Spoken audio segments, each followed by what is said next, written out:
Begin this morning in Washington, D.C., where the fate of the COVID-19 relief bill is now uncertain. President Trump adding confusion to the bill's outlook last night, calling it a disgrace. I am asking Congress to amend this bill and increase the ridiculously low $600 to $2,000 or $4,000 for a couple. I'm also asking Congress to immediately get rid of the wasteful and unnecessary items. Nancy Pelosi responded to Trump's message by saying she welcomed his call for $2,000 checks. Bloomberg congressional reporter Anna Edgerton joins us right now to break it all down. Anna, it's really great to have you on the show. I have so many questions about this. I was just shocked last night when I saw this come from the president over Twitter, of course, but nothing should surprise us anymore. Big question, is the stimulus dead? That is an excellent question. I don't think so, but we don't know yet. And there's kind of a few ways this could work out.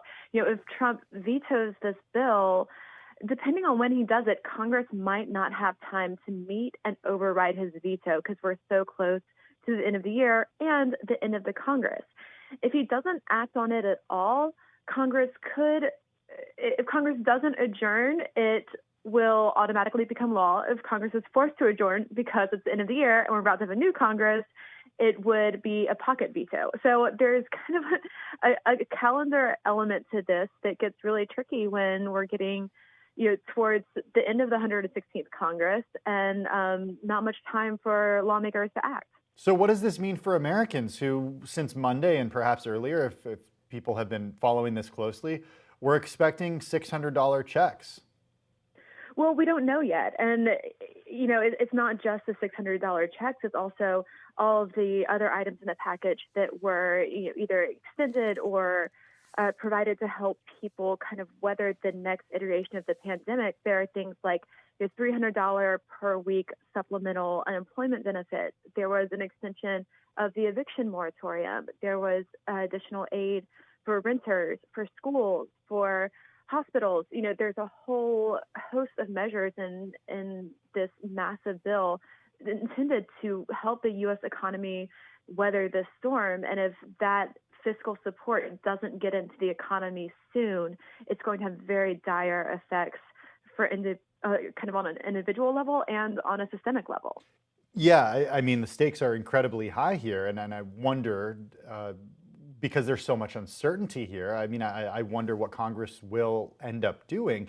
And it seems like the president, and a lot of Americans for that matter, are kind of confused about what exactly is in this package. And the president yesterday in this video referenced some big items that were getting funding in the package that were actually not necessarily part of the stimulus, but he really associated them with the stimulus. So can you settle this for us and sort of explain how the stimulus is tied into the government funding bill?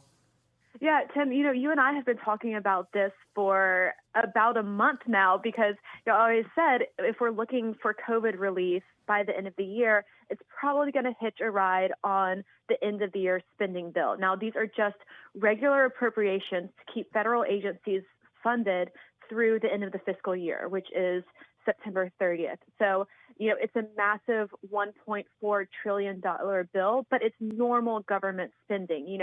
This is funds for the State Department, for the Education Department, for foreign aid, for, all the things that the government does on a normal basis. So that $1.4 trillion was attached to the $900 billion in stimulus aid, which includes $284 billion for small businesses, the $164 billion that will go out in the form of $600 checks to individuals. All of that aid was tied up together. And then there were a few other provisions like tax breaks, tax credits, creating a museum of the American Latino and a women's history museum in the Smithsonian Institution. It's kind of the random catch-all things that this end of the year bill does, which is not necessarily related to the pandemic. And certainly not out of the ordinary for a spending bill of this type. Political implications of this, Anna, starting with just the Republican Party that worked really hard along with Democrats to try to get something that they agreed on. What are the implications for Republican leadership with a rejection like this from Trump? Yeah, Mitch McConnell is the person to watch right now, and he's put in a really difficult position because Democrats want $2,000 checks. They've been saying, the Congressional Progressive Caucus came out and said, our official policy position is that we want $2,000 checks. McConnell has been saying, that's too much money. We're concerned about the deficit.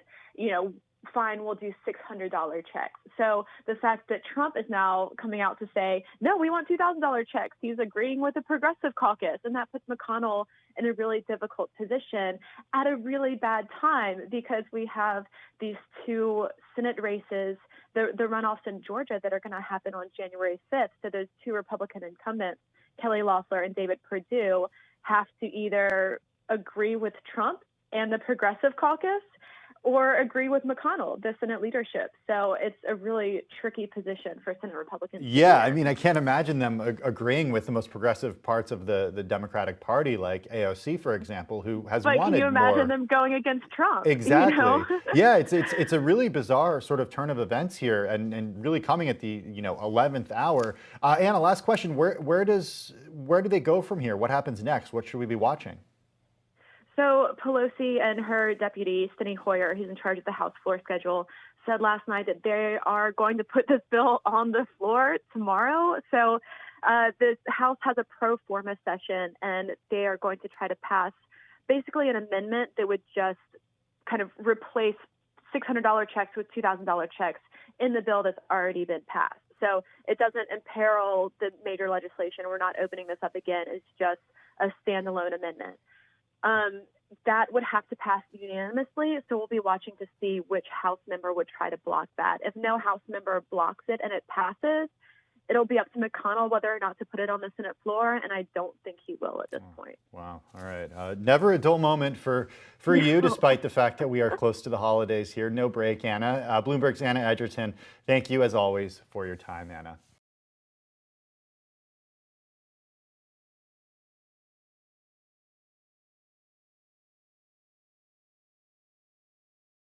The biggest stories the moment they happen from around the globe. Subscribe to Bloomberg Quick Take now for insight in an instant.